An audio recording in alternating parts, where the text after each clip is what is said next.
बोलो सदगुरु महाराज की जय। आज के आनंद की जय।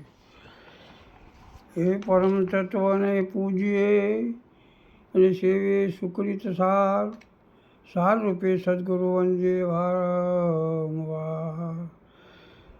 રામ નામ રઘુવંશમણી કરે તેદી તાપનો નાશ। કાળ કંપે જમ થરથરયો છે નામનો પ્રતાપ। નામ લેણો મેળમ રહાને જાણે વિરલા કોઈ। જેને સદગુરુ સાચા મિલ્યા ઉनको માલુમ હોય। દેહ વિના હરિનામ લઈને કરીએ કોટી ઉપાય। બીજા બહુ સાધન આદરે હૃદય શુદ્ધ ન થાય। એ નામ તો નામ છે 52 અક્ષરની વાર। ગોતીને ગુંજ કરો તો ઉત્તર સ્વભાવ। સદગુરુ મહારાજ કી જય। આજે આપણે શંકર મહારાજનું પદ છે, એ પદ બોલીને એના વિશે થોડો સત્સંગ કરીશું। હંસા ગઈ થી ગુરુજીના દેશમાં। એ જ્યાં છે જળ જ્યોતિ પ્રકાશ। અગમ ઘેર જઈ ચડી। હંસા ગઈ થી ગુરુજીના દેશમાં। જ્યાં છે જળ જ્યોતિ પ્રકાશ। અગમ ઘેર જઈ ચડી। હંસ એટલે કે શુદ્ધ જીવાત્મા, અગમ એટલે કે જેની આ દેહ ગમ નથી તે તત્વ। જ્યારે સુરતાએ સદગુરુના દેશમાં પ્રવેશ કરી પોતાના થયેલા અનુભવનું વર્ણન સંતોને જણાઈ રહી છે। આજે મેં એક નિશ્ચળ ઉત્તમ અને પવિત્ર સ્થાન જોયું, જ્યાં કેવળ બ્રહ્મજ્યોતિનો દિવ્ય પ્રકાશ પથરાયેલો છે। ત્યાં સ્થૂળ આકારનો પ્રવેશ જ નથી, એટલે કે જ્યાં દેહ સહિત જવાનો પ્રવેશ નથી। સર્વત્ર દિવ્ય પ્રકાશ જ ઝળહળી રહ્યો છે। એવો અગમ ઘેર એટલે કે આ દેહ જેની ગમ ન હતી એ હતી તેવી બુદ્ધિની પહોંચથી પાર એવા અસલ ઘેર સદગુરુની સાર અને વચનના યોગે આ અનુભવ જાણી અને અનુભૂતિ કરાવી રહી છું। હંસા લખને જોતા થઈ આંધળી। તૂટ્યા જન્મ મરણના પાસ। અગમ ઘેર જઈ ચડી। અલખ એટલે જે લખવામાં ના આવે છે, પાસ એટલે કે બંધન।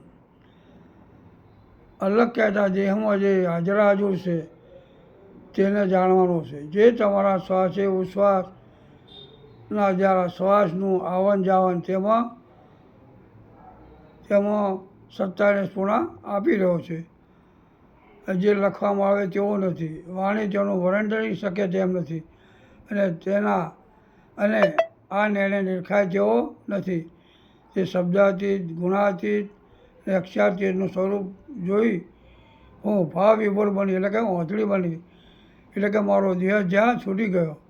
એ અભેદ ભાવે અલખના દર્શન થતાં દેહ દ્રષ્ટિનો દેહ ધર્મ છે, હું આ દેહ નથી એવું નક્કી થયું। હું સ્વયં સચ્ચિદાનંદ સ્વરૂપ છું, દેહ હોવા છતાં વિધેય પદનું પ્રાપ્ત થયું અને સચ્ચિદાનંદ સ્વરૂપ છું તે દઢ પુરુષ થયું અને હું આનંદ વિભોર બની સ્થિર સ્વરૂપમાં મોજ કરવા લાગી। હંસા પાંગળી થતાં તો પર્વત ચડી। પેરી થતા સુણ્યા બ્રહ્મનાદ। ગમ ઘેર જઈ ચડી। પોગળી એટલે હું કંઈ નથી, શૂન્ય સ્વરૂપ। વેરી થતો એટલે કે અનુભવ આવતો। આ જ્ઞાનરૂપી શિખરની ટોચ પર આત્મબ્રહ્મ ઋષિ બિરાજે છે। જેની ભેદ ભ્રાંતિ ક્લેશ નાબૂદ થયા હોય તે આ શિખરની ટોચે પહોંચી શકે છે, અથવા જેમને સદગુરુની કૃપા પ્રસાદીથી ભેદ ભ્રાંતિ રૂપી કલેશો સંશયો ટળી ગયા છે, તેઓ આ જ્ઞાનરૂપી પર્વત પર ચડી શકે છે અને સારું નરસું સ્વભાવથી ઉત્પન્ન થતા રાગ દ્વેષ ક્લેશને બિલકુલ સહન નહીં થતો, પોતે કેવી બને છે, વેરી થાય છે, ત્યારે તેને બ્રહ્મના સાંભળવામાં આવતો તે હું મસ્કૂલ અને આનંદમગ્ન બની કેવી બની ગઈ, મસ્કૂલ અને આનંદમગ્ન બની ગઈ. હંસાથ વિનાના મેરું તોળિયા, જીવ વિના ચાખ્યા સ્વાદ, અગમ ઘેર જઈ ચડી. હાથ વિના એટલે કે સાધન વગર, જીભ વિના એટલે કે વાણી વગર, ચારેય વેદના ચાર પદ રૂપ ચાર મહાવાક્યો રૂપી મેળવું અને મેં તત્વ દ્રષ્ટિએ તોડ્યા, અથવા એમાં રહેલું ગૂઢ રહસ્ય જાણી જ્ઞાન પરમ આદરણીય અને પ્રાપ્ત છે એમ માન્યું, અને સ્વભાવથી પ્રાપ્ત થનારો આનંદ આ ચામડાના ટુકડા રૂપી જીભથી પારખી શકાતો નથી, પણ આત્મજ્ઞાન વડે જ પારખ થાય છે, એવી સમજ લાદી અને સ્વરૂપમાં મગ્ન બની. હંસાહું ને મારું નાવન કર્યા, હવે દઈ મારા છે, અગમ ઘેર જઈ ચડી. હું ને મારું એટલે કે અજ્ઞાન અવિદ્યા છૂટતો અંતમાં તત્પદ અને તમ પદના શોધન રૂપી સાધનથી જ્ઞાન રૂપી અગ્નિ પ્રગટાવી, તેમાં હું મારું રૂપી આહુતિ આપી, ત્યારે જ મારા અહીંયામાં નિરાશ થઈ અને મારામાં પ્રેમ રૂપી આનંદની છોડો ઉડવા લાગી. બીજો ગોત્યો પણ જડતો નથી, અરસપરસ એક તાર થઈ ગયો અને વ્યાપકની સ્વરૂપ દર્શાવવા લાગ્યું. શું દર્શાવવા લાગ્યું? જેમ છે તેમ સ્વરૂપ દર્શાવવા લાગ્યું. આપ વ્યાપ અને વ્યાપ આપમાં એક થઈ ગયું. સર્વ ખરીદમ બ્રહ્મનો અહેસાસ થયો. આત્મ સગળે એકી બાસે રે, જળ ચેતનને પરમો એકી પ્રકાશે રે.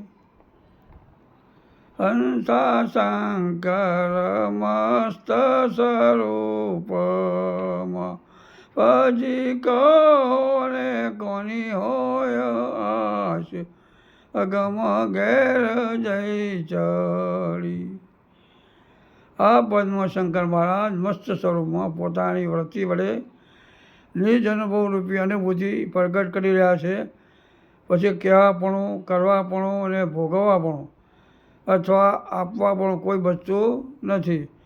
સર્વસ્વ તમે શેષ રહો છો. પછી કોને કહેવું? સ્વયં અદ્વૈત સિદ્ધ છે, જ્યાં જોવું ત્યાં સર્વે એકમાં જ સમાયું, બીજો કોઈ નજરમાં આવતો જ નથી. જેમ શંકર મહારાજ કહે છે, જ્યારે જોવું તને બાળું, ઉઘડ્યું અંતરનું તાળું, મળ્યા દેવ દયાળું, ઉઘડ્યું અંતરનું તાળું.